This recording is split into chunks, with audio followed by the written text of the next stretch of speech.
Okay, so Motörhead's first album, or the first album that was released, the first album they actually made was 75's On Parole. But Motörhead, with the classic lineup of Lemmy, Foster D. Clark, and Filthy Animal Taylor, was released in 77. Now, when I do these things, I generally just do them from memory. I may have to go through it a couple of times, re-record, but I prefer to do it that way rather than make notes or whatever. Anyway, but I just generally open up Wikipedia just to get the bare bones and to get the track listing. And one quote for this album I came across at the end, and it just really sums it up for me. It just really nails it. And this is by a Chris Needs of Louder Sound, just to credit it, Chris Needs of Louder Sound. And he writes, or Wikipedia quote him as writing or saying, though the roller coaster sound can be uneven and the watcher still embedded in West London space rock, Motörhead still sounds like the kamikaze rampage of desperate men granted one last shot, surging through speed-driven carnage to snatch triumph from oblivion. Let's repeat that very last sentence there. Surging through speed-driven carnage to snatch triumph from oblivion. And that was totally it. By the time this album was released, 77, Motörhead had been together for 2 years with the classic lineup, 18 months. They'd done the toilet circuit endlessly. The so-called toilet circuit was called the toilet circuit of London and beyond. They were getting nowhere. They had a following, but they couldn't get a deal because, as Fast Eddie said, they all looked like nutters, and their music was just completely of itself. So it was decided they were going to split up, and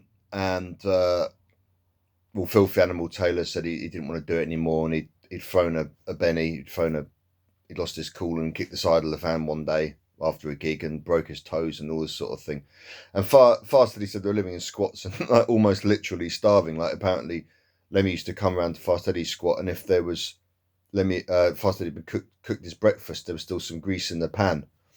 Lemmy would get a bit of bread, rub it around the pan to get the fat on it, and get some salt, pour on the bread, and that was his lunch. So they were in pretty dire straits, and so they booked a farewell gig.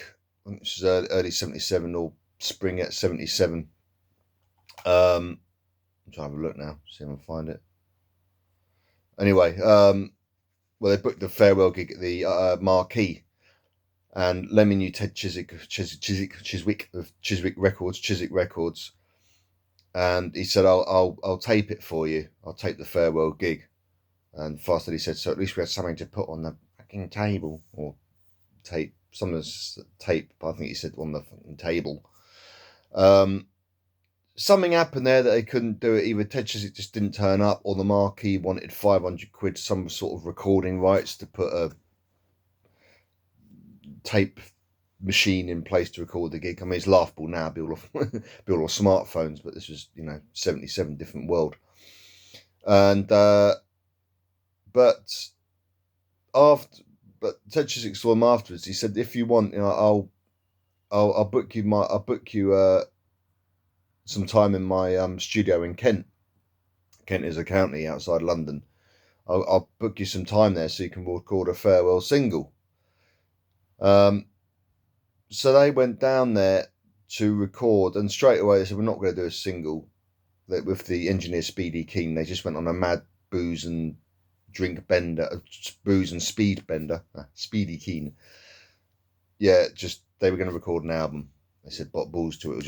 We'll just plug and we'll go through our live set," which then was very much sort of some Hawkwind numbers, Hawkwind covers, or Lemmy had written them, rejigged. Some stuff from when Larry Wallace had briefly been guitarist, like City Kids or whatever.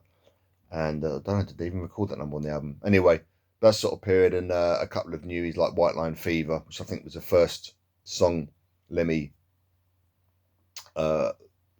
Filthy, and Eddie ever wrote together. So they just barreled through this album, and apparently they'd already received a bit of a shot in the arm, some sort of renewed vigour from the Marquee gig, which Lemmy was quoted as saying even the sweat was climbing the walls. It was so packed the sweat was climbing the walls trying to escape. So that gig actually showed them, even without that sort of stimulus of the chance to record an album, they actually sort of realised what they had and how many people liked them, how many people came to this farewell concert. So they actually you know, they knew they were going to continue. They weren't going to knock on the head. They weren't going to quit. So anyway, they're doing this album. They've gone this bender just to try and get it done. No sleep. Apparently, eventually Eddie said he did pass out and he woke up and Speedy Keen was off his head. And he mixed something like 20 different versions of Motörhead, the song. He said, I like this one, but you might like this one because the guitar's a bit higher in the mix and all this sort of stuff. He was just, you know, completely out of it, eyes on stalks. And this album got released. Did pretty well. I think it got in the charts. But mainly it kept them going. It gave them that little bit of, you know, they had an album out. And again, it was in the 70s when it must have been so much harder to just sort of do even just a demo. Nowadays, bands, you can do one off your home computer. Those days, it was quite a big thing to cut a disc. And they'd done an album. It was actually in the shop. It was a physical thing they could hold. And it sold amongst their fan club. And yeah, it basically, yeah, like I say, just basically kept them going. It gave them a bit of a, you know, a bit of a shot in the arm. And all of that. So I've already said, looking at the track, it was basically like, yeah, I've already said it was some Hawkwind numbers covered. Motörhead, Vibrator, which was a Larry Wallace number. Lost Johnny, Hawkwind. Iron Horse, Born to Lose. Iron Horse, definitely one of the classics. That track from No Sleep to Hammersmith. Oh man, that's awesome. That final Iron Horse is alive, Iron Horse. The third time he repeats it. Whew, chills down the spine. White Line Fever, like I said, the first song, I think it's the first song they ever wrote together, the Classic 3. Keep Us on the Road, great track. The Watcher, lovely track, nice and punchy. And compared to the Hawkwind version, which I love as well, it's that really gentle acoustic-y stuff. And Train Kept the Rolling, classic sort of. So that's, yeah, classic pub rock. So they call it, it's often sort of, when they say it's a Motörhead when they're in the pub rock era, which I think does them a slight disservice because they're already, let's say, space rock and all this sort of thing, but stripping it back to the Motörhead sound.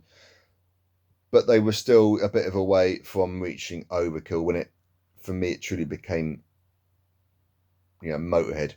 But by this time, anyway, so by the time Motörhead, their first album that's to be released, was released, they were already very road weary. They were gigging intensively and stuff. I think it was from 78. I saw read an article years ago, but it's always stuck with me. It said I think they just signed to Bronze, so 78. They said presumably they got an advance, but they hadn't spent it on equipment because their backline still looked like a shanty town. You know, apparently Lemmy's bass was just battered, had stickers all over it, and he had the same shirt he'd been wearing in Hawkwind, and all this sort of thing. So they were very much. Everything was. You know, what am I trying to say? They weren't living any great luxury, you know, doing all these shows and releasing records. They were still a really hard-working band, and it could still go tits up at any time. So that was the first album. Yeah, it's listenable. The sound quality is as you would expect. Recording quality, it's basically they're going through their live set. Someone could have just stuck a mic in the middle of a recording studio, really. I think there are some overdubs, but yeah, it kept them going. It kept them on the road.